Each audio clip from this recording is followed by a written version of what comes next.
Sonia Duhamel est avec nous, styliste vestimentaire chez Rebelle. Bonjour Sonia. Allô. Ça doit être le fun, ça, habiller des mariés. As-tu déjà fait ça? Pas encore. Pas encore? Non, mais j'aimerais ça, Un sérieux. jour. J'ai plein d'idées, j'ai tellement vu des belles choses. J'aimerais ça. Puis sortir des sentiers battus, Oui, du faire des classique. choses différentes un peu, j'aimerais ça, oui. Bon, ben l'appel est lancé. S'il y a des gens qui se marient puis qui ont besoin d'un coup de pouce d'une styliste, Ça va me faire plaisir. Sonia est là.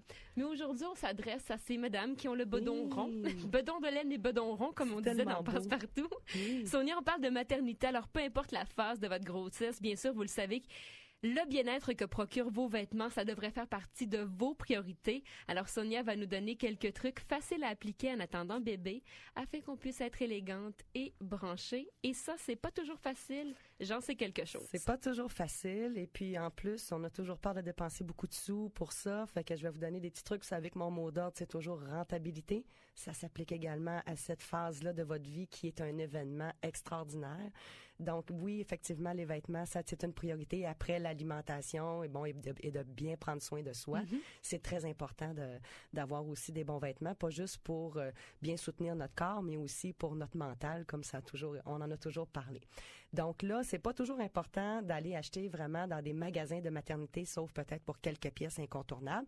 Je vais vous en faire la liste. Je vais vraiment vous énumérer ce que vous allez avoir de besoin de base pour votre grossesse et pour la période de transition suite à votre accouchement. Là, messieurs, vous pouvez écouter puis donner les Oui. conseils à votre blonde, là, Ben si jamais oui. elle est enceinte. Ben oui. Donc, sachez donc que, comme je disais, c'est pas toujours important d'aller dans des boutiques de maternité. Vous pouvez aller dans vos boutiques régulières pour tout ce qui s'appelle les hauts, vraiment les tops, les chemisiers, toutes ces choses-là. Au niveau des hauts, vous allez simplement opter pour des coupes différentes, c'est-à-dire soit la taille empire qui va bien valoriser toute femme, mais surtout les beaux bedons de femmes enceintes. Et il y en a énormément en ce moment dans les Oui. magasins, les tailles empire. Ben J'ai été oui. enceinte, moi, il y a 2 ans, là, parce que mon bébé a 16 mois, mais j'allais pas du tout dans les magasins Ben de non. maternité. Ben Puis non. la taille empire, c'est ce qui est cintré sous les Sous seins. les seins, puis ensuite, vraiment, ça puis grossit. il fait en même temps aussi un effet un peu décolleté, donc sexy au niveau du buste. Oui, Donc, avec la poitrine de femme ben enceinte. exactement, surtout quand avant d'être enceinte, si on avait un petit complexe au niveau de notre petite poitrine, ben là on peut la mettre en valeur avec Oui. des choses comme ça. Exactement. Donc de préférence, essayez de trouver des vêtements que vous allez pouvoir porter avec peu ou pas de retouches là, après votre grossesse là, pour que vous puissiez passer votre transition aussi suite à l'accouchement. Par contre, 2 ou 3 bons pantalons de maternité, là je vais vous en faire la liste tantôt, ça c'est vraiment majeur, vous allez vraiment en avoir de besoin puis je vous le conseille fortement. Ensuite, à ça, vous allez vraiment agencer ça avec vraiment les chemisiers, comme je vous disais, les hauts de taille empire. Donc, pour les incontournables, une bonne paire de jeans. Celle-là, généralement, c'est le premier achat maternité qu'on fait. C'est le vêtement le plus passe-partout dans notre garde-robe, y compris quand on est enceinte. Donc, celui-là, je vous suggère vraiment d'acheter un jeans de maternité. Et il y a tellement de sortes de jeans de maternité, Sonia. On choisit quoi? Celui qui a comment on appelle ça, L'élastique, l'élastique, la bande élastique. Ouais. C'est une question de choix et de confort, je vous dirais. Parce qu'il y en a aussi qui couvrent la bedaine au complet avec un Ouais, petit bout mais de ça tissu. c'est un peu plus difficile. Ça on va aller l'acheter peut-être quand on va être plus avancé au niveau de la grossesse, parce que par contre maintenant il y a les magasins de maternité, les boutiques spécialisées vont vous offrir même le bedon là en caoutchouc ou en mousse là que vous allez pouvoir mettre sous les vêtements pour voir un Dans peu la salle quel effet que ça va d'essayage. faire. Oui, c'est ça.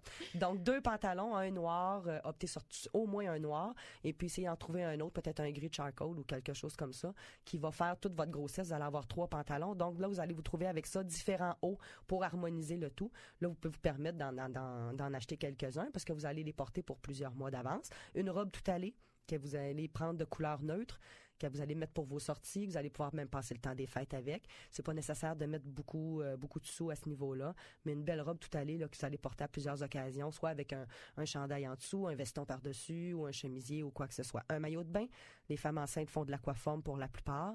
2 bons soutiens-gorge, 2 à 3 bons soutiens-gorge, je vais vous dire pourquoi tantôt. Un pyjama.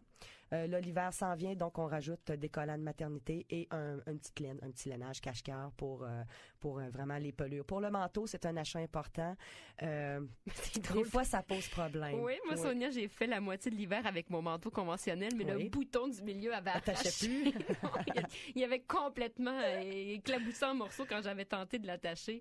Ça prend vraiment un manteau. Ça prend un manteau, mais c'est un achat qui est important. Comme je dis, des fois, ça pose problème. Donc, 2 solutions, soit en emprunter Saint-Étienne, à la sœur d'avant, notre sœur, notre belle-sœur qui vient d'accoucher, qui avait déjà un manteau ou quoi que ce soit, ou quelqu'un qu'on connaît qui peut nous le prêter, qui est pas elle-même enceinte à ce moment-là, ou essayer d'en acheter un dans une solderie, acheter un manteau un petit peu plus grand que ce que vous portez d'habitude, vous devriez être capable là, de faire l'hiver avec ça. Est-ce qu'à Québec, il y a des vêtements pour des magasins plutôt pour des vêtements de seconde main en maternité? Des vêtements de seconde main en maternité en tant que tel, les friperies en ont quelques friperies en ont.